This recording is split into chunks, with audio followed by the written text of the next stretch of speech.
ভোলার মেঘনা ও তেঁতুলিয়া নদীতে টানা 2 মাস মাছ ধরা বন্ধ থাকার পর 1 মে থেকে আবার মাছ ধরা শুরু।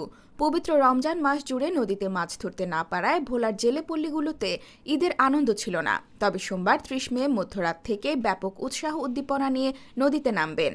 ইতিমধ্যে সকল প্রস্তুতি সম্পন্ন করেছেন জেলেরা। মাছের প্রজনন মৌসুম হিসেবে গত 1 মার্চ থেকে 30 এপ্রিল পর্যন্ত 2 মাস দেশের 6টি অভয়াশ্রমে সকল প্রকার মাছ ধরার উপর নিষেধাজ্ঞা জারি করে সরকার। তাই ভোলার মেঘনা ও তেঁতুলিয়া নদীর 190 কিলোমিটার এলাকার অভয়াশ্রমে ইলিশ সহ সব ধরনের মাছ ধরা বন্ধ থাকে।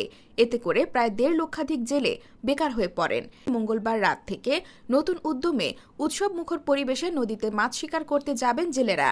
তারা আশা করছেন নদীতে প্রচুর মাছ পাবেন, তাতেই পিছনের ধার দেনা পরিশোধ করে সচ্ছলতা ফিরে আসবে। আমরা ঈদের দেনা ফানা করে ফলন জামা কাপড় দিছি, নিজের একটু কষ্ট মষ্ট আছি। 2 মাস হয়ে গাঙ্গে দোনো যাইতে পারি না। মুদির দোকান আছে 6,000 টাকা, 4 দোকান আছে 2,000 টাকা, মোটামুটি 10,000 টাকা দেনা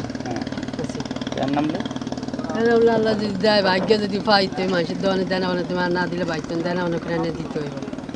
যে আমরা 2 মাস সরকার অভিযান দিছে, যে আমরা 2 মাস মানছি। এখন আল্লাহ নামলে আমরা এখন নদীতে নামবো। যদি আল্লাহ পাক আমাকে দেয় তাহলে আল্লাহ রিজিকে থাকলে পাবো।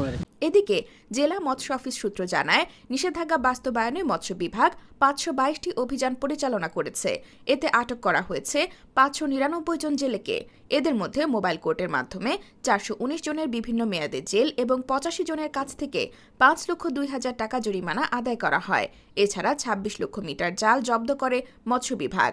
নিউজ ডেস্ক, বর্তমান ভোলা।